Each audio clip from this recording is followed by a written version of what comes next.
بسم اللہ الرحمن الرحیم۔ جناب سٹوری میں نے ایک ہی شیئر کرنی ہے، انتہائی اہم سٹوری ہے۔ میں ایکچولی ویڈیو کسی اور بات پہ کرنے لگا تھا، سینٹ الیکشن پر، کیونکہ ان پہ اب متعدد ویڈیوز کرنی ہے، سینٹ کا الیکشن ہونا ہے۔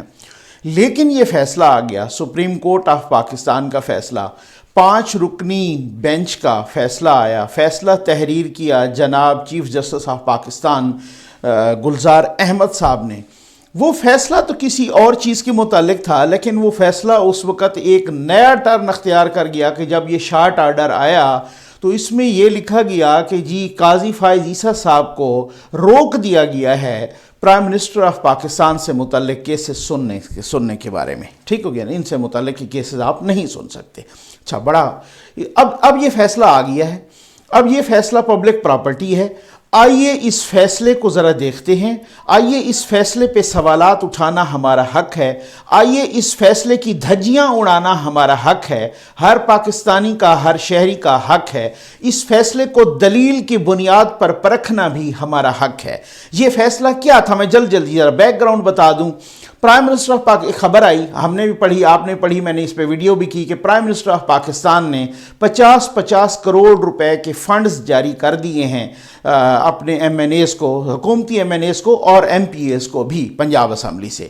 اچھا، اس خبر کا نوٹس جب یہ ایڈیٹوریل بھی لکھا، مختلف اخبارات میں بھی آئی، اس کا نوٹس لیا 2 ججز نے، جسٹس قاضی فائز عیسیٰ صاحب نے اور جسٹس مقبول باقر صاحب نے۔ اچھا، انہوں نے نوٹس لے کے پھر چیف جسٹس آف پاکستان کو یہ کہا کہ جی آپ جو ہے نا ان کو بھیجوا دیا کہ بینچ تشکیل دیں، جو کہ مروجہ طریقہ کار ہے۔ انہوں نے بینچ تشکیل دیا اور اس بینچ میں یہ 5 ججز، یعنی ایک تو چیف جسٹس صاحب خود، ایک جسٹس مشیر عالم صاحب، ایک عمر عطا بندیال صاحب، جسٹس عمر عطا بندیال صاحب، ایک جسٹس قاضی فائز عیسیٰ صاحب اور جسٹس اعجاز الاحسن صاحب۔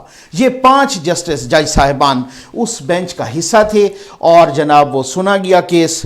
وہ پہلے تو وزیر اعظم صاحب کے پرنسپل سیکرٹری کا ایک جواب آیا، اس جواب کو مسترد کر دیا گیا۔ پھر ان 5 ججز کے بینچ نے کہا کہ وزیر اعظم صاحب کی طرف سے، یعنی سیکرٹری فائنانس کا ایک کی طرف سے ایک لیٹر آئے جو وزیر اعظم صاحب کے دستخط موجود ہوں، بتائے کہ فنڈز دیے گئے ہیں یا نہیں دیے گئے۔ اب وہ جواب آیا اور اس جواب میں یہ بتایا گیا کہ جی فنڈز نہیں دیے گئے، اور یہ خبر غلط ہے میڈیا کی، اور جو میڈیا نے خبر دی ہے غلط ہے۔ اسی وجہ سے ہم بالکل اس کی کنٹرڈکشن ہو گئی، تردید ہو گئی کہ جی فنڈز نہیں دیے گئے۔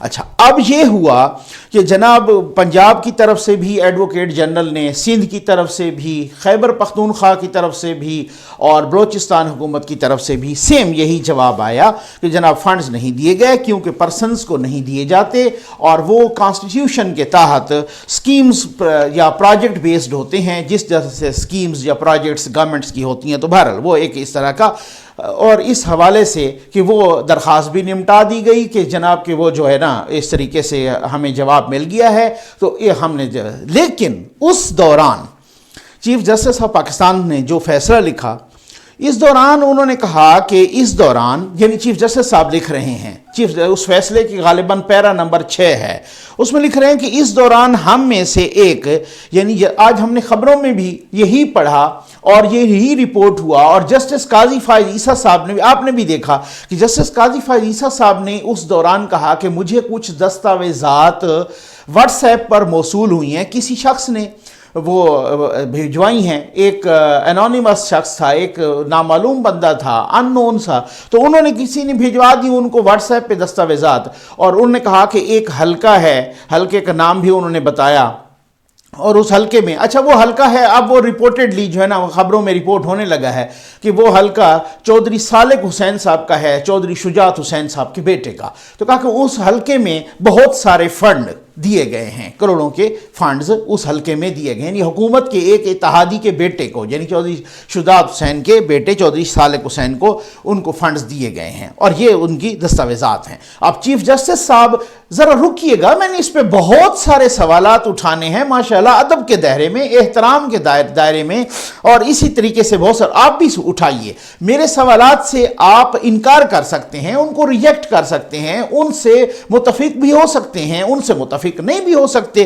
ان سے۔ اچھا، اس دوران یعنی چیف جسٹس صاحب اپنے مختصر فیصلے میں لکھ رہے ہیں کہ اس دوران ہم میں سے ایک، یعنی جسٹس قاضی فائز عیسیٰ صاحب نے کچھ دستاویزات کی کاپیاں دیں جو انہیں کسی نے واٹس ایپ پر بھیجی تھیں. اچھا جی، بینچ کے باقی ارکان کو بھی وہ کاپیاں دی گئیں اور اٹارنی جنرل آف پاکستان کو بھی وہ کاپیاں دی گئیں، وہی دستاویزات جو جسٹس قاضی فائز عیسیٰ کو کسی نے واٹس ایپ پر بھیجی تھیں. اچھا، جسٹس قاضی فائز عیسیٰ نے کہا، یہ اس فیصلے میں لکھا ہوا ہے، سپریم کورٹ آف پاکستان کے اس فیصلے میں جو فیصلہ چیف جسٹس صاحب نے خود تحریر فرمایا. جسٹس قاضی فائز عیسیٰ نے کہا کہ انہیں یقین نہیں ہے کہ یہ دستاویزات جینوئن ہیں یا نہیں، اصلی ہیں یا نہیں، مصدقہ ہیں یا نہیں. ٹھیک ہے، تو اٹارنی جنرل صاحب نے کہا کہ کیونکہ یہ دستاویزات کی اتھینٹسٹی کوسچنیبل ہے، یعنی کہ یہ جینوئن ہیں یا نہیں پتہ کوئی نہیں ہے، ٹھیک ہے نا، اس لیے انہیں ریکارڈ کا حصہ نہیں بنایا جا سکتا. تو اب ریکارڈ کا حصہ تو نہیں بنے. انہوں نے مزید کہا، یعنی اٹارنی جنرل آف پاکستان نے، انہوں نے مزید کہا کسی بھی معاملے میں اگر کوئی جج شکایت کنندہ بن جائے تو اس معاملے کو میں کیس نہیں سن سکتا. ٹھیک ہے، چلیں. اچھا، اب چیف جسٹس صاحب لکھتے ہیں، اب یہاں پہ پوائنٹ ٹو بی نوٹڈ، اب یہاں سے ایک سلسلہ شروع ہوتا ہے. چیف جسٹس صاحب لکھتے ہیں کہ جسٹس قاضی فائز عیسیٰ نے پرسنل کیپیسٹی میں، یعنی ذاتی حیثیت میں وزیر اعظم کے خلاف کیس کیا ہوا ہے. وہ آپ کو سارا بیک گراؤنڈ کا پتہ ہے، ٹھیک ہے نا. اس لیے غیر جانبداری کا تقاضا یہ ہے، انبائسڈنس کا تقاضا یہ ہے، انبائسڈنس اور امپارشیلٹی، یہ دونوں لفظ لکھے ہوئے ہیں فیصلے میں، کہ غیر جانبداری کا اور انبائسڈنس کا تقاضا یہ ہے کہ جسٹس قاضی فائز عیسیٰ کو وزیر اعظم سے متعلق کیسز نہیں سننے چاہیے.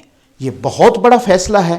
اس کے بعد درخواست نمٹا دی گئی کہ اب سپریم کورٹ آف پاکستان کے 5 رکنی بینچ، اب اس میں آئے گا تو فردر تو ڈائسینٹنگ نوٹ جس کا ہوگا ظاہر ہے ڈیفینیٹلی قاضی فائز عیسیٰ صاحب کا ہوگا، شاید ہو سکتا کسی اور کا بھی ہو، لیکن یہ ایک فیصلہ آ گیا ہے شارٹ آرڈر اور سپریم کورٹ کا فیصلہ ہے اور چیف جسٹس آف پاکستان نے یہ لکھا ہے، ٹھیک ہے، کہ قاضی فائز عیسیٰ صاحب کیونکہ انہوں نے وزیر اعظم پاکستان عمران خان سے متعلق عمران خان صاحب کے خلاف پرسنل کیپیسٹی میں، ذاتی حیثیت میں ان کے خلاف کیس کیا ہوا ہے، اس وجہ سے جسٹس قاضی فائز عیسیٰ عمران خان سے متعلق یعنی وزیر اعظم پاکستان سے متعلق کوئی کیس نہیں سن سکتے.